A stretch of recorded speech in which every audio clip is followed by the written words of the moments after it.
Like करें, subscribe कीजिए, bell icon को दबाएं ताकि हमारे वीडियो सबसे पहले आपके पास पहुंच सके। एक मर्तबा एक आदमी उसके ससुर से नाराज रहता था। एक शख्स उसके ससुर से नाराज रहता था और नाराजगी थी ससुर दामाद में, जिसको खुसर भी कहते हैं और आप लोग अपनी जबान में ससुर कहते हैं। अब समझ में आ गई होगी बात, वरना खुसर ये क्या बला है, आप भी अभी यही हैरान रहेंगे।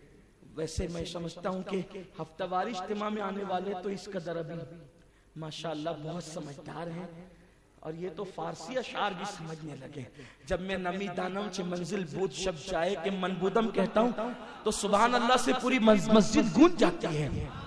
इसका मतलब ये है कि हमारे हफ्तावारी इज्तिमा में आने वाले बहुत समझदार, अरबी में पढ़ते हैं रब्बे सल्ले व सल्लिम दाइमन अबदा, पूरे मस्जिद के लोग पढ़ने लगते हैं। अल्हम्दुलिल्लाह, अल्लाह ताला मजीद आपको हम सबको इल्म नाफिया, इल्म का कोई किनारा नहीं है और इल्म देने वाले की शान है, वो जिसको चाहे अता कर। नबी मुख्तार कुल हैं, जिसको जो चाहे अता कर। इल्म के दरवाजे पर कोई पहरा नहीं है। अली से जिसकी जितनी अच्छी जमेगी, अली से जिसकी जितनी अच्छी जमेगी उसके पास इल्म उतना ज्यादा आएगा। और ये जो इमाम आजम का जिक्र कर रहा हूं, इनकी भी बड़ी जमती थी, क्योंकि इनके अब्बा जी को इनके दादा ले जाते थे मौला अली के पास और मौला अली उनके अब्बे के सर पे हाथ रख के दुआएं करते थे, अल्लाह इसकी औलाद में बरकत अता फरमा। देखा, अली के बगैर कोई कुछ नहीं बनता। जहां भी इल्म देखोगे अली वाला होगा तो ही इल्म का फैजान मिलेगा, वरना सर्फ नौ तो सभी पढ़ लेते, बल्कि उसकी इजाद भी मौला अली ने की है। इल्म नहव की इजाद भी करने वाले मौला अली हैं। बहरहाल वो मेरा उन्वान नहीं है। तो ससुर से नाराजगी थी, तिजारत के लिए सफर पे जाना था, तो बीवी को कहा कि मैं जा रहा हूं सफर पे, और उसने अपनी बीवी से ये बात कही, उसकी बीवी से ये बात कही कि अगर मेरी गैर मौजूदगी में तू तेरे बाप के घर गई तो अपनी बीवी को वो शख्स कहता है कि 3 तलाक। 3 से कम की बात तो लोग करते ही नहीं है।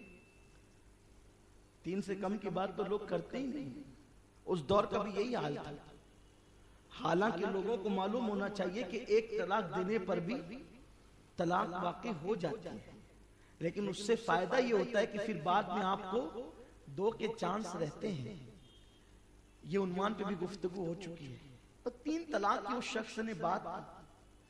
अब ऐसी सूरत में वो तो चला गया, उसको इल्म नहीं था कि बीवी को इतना पाबंद करके जा रहा हूं तो आगे पोजीशन क्या होगी।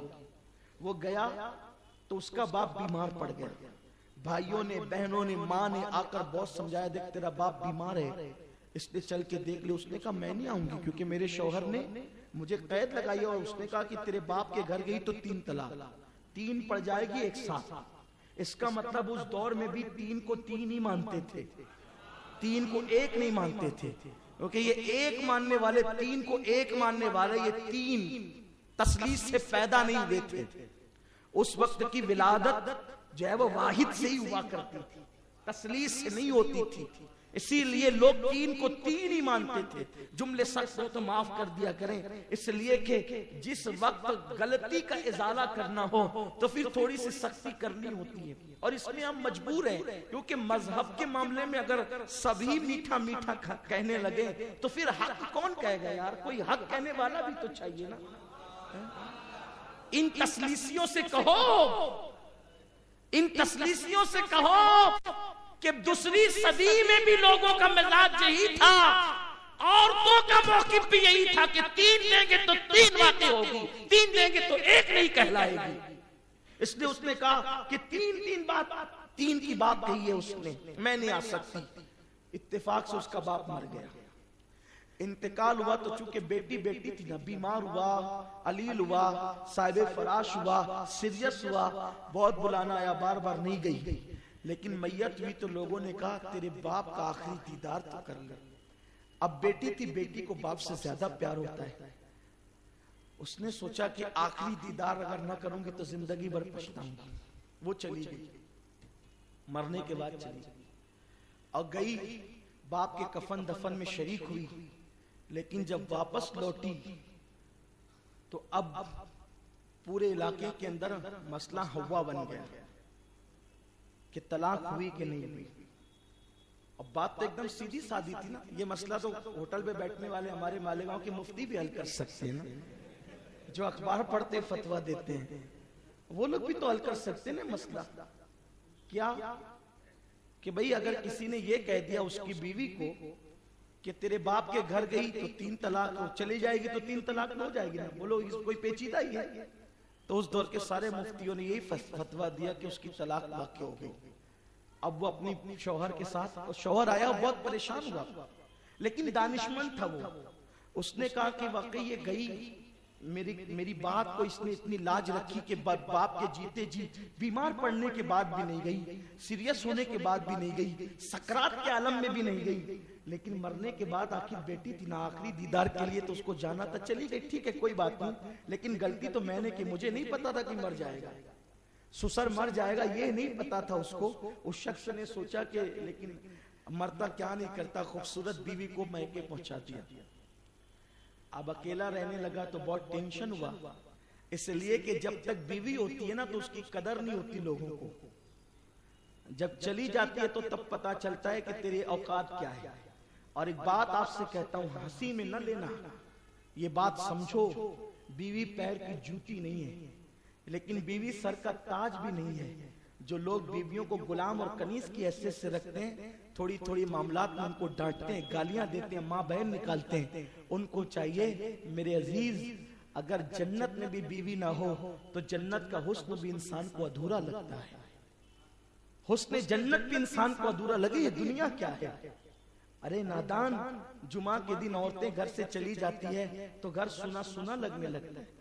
आखिर क्या होता है, घर में फ्रिज भी है, घर में बर्तन भी है, तिजोरियां भी है, कपड़े भी है, दौलत भी है, फिर बीवी के सिर्फ घर से निकल जाने से वो रौनक कहाँ चली जाती है। इससे पता चला कि बीवियां घर की रौनक है, बीवी घर की जन्नत है, उसके बगैर अपनी जिंदगी मुकम्मल नहीं हो सकती। लेकिन हाँ, जिन लोगों ने औरतों को किबला बना लिया है, काबा बना लिया है, हुजूर ने उन पे भी लानत फरमाई है। जो पैर की जूती बना ले उन पे भी लानत, और जो सर का ताज बना ले उन पे भी लानत। फिर किसको हुजूर ने सराहा? बीवी दिल की पिसली के करीब से पैदा हुई है, और जो पिसली दिल के करीब थी उससे पैदा हुई, इसलिए ये दिल के करीब रखने की चीज है। इसको ना सर पे रखो ना पैर पे रखो, बल्कि इसको दिल के करीब रखो। और मैं तो लोगों को कहता हूं, जब बीबियां फरमाइश करती है, औरतें नहीं सुन रही इसलिए कह रहा हूं, जब बीबियां फरमाइश करती है तो लोग सोचते हैं अरे छोड़ यार, उनका तो रोजाना का यही है, ये ला दो, वो ला दो, वो ला दो। लाया करो, इसलिए कि उनकी फरमाइश पूरी की जाती है तो खुदा उस पर वो इनाम अता करता है जिस पर तुम तसव्वुर नहीं कर सकते। जब औरतों के मजमे में बयान करता हूं तो उनसे कहता हूं कि ऐसी फरमाइश मत करो कि शौहर पूरी ना कर सके, लेकिन आपसे कहता हूं फरमाइश किया करे और अपने बस में हो तो लाया करो, बस में नहीं हो तो समझा लिया करो, डांटा मत करो। क्यों? तवज्जो चाहता हूं, उलमा भी यहाँ मौजूद है, अइम्मा भी मौजूद है, अब पता नहीं कहां कहां तक मेरी आवाज जाएगी। एक खास बात अर्ज कर रहा हूं, बीवी फरमाइश करे तो लाने के लिए जाया करो, उस राह में बड़ी बरकतें मिलती है। हजरत मूसा अलैहिस्सलाम की बीवी ने सख्त सर्दी में कहा, मूसा मैं ठिठर रही हूं, जरा मेरे लिए आग तापने के लिए आग ला दीजिए।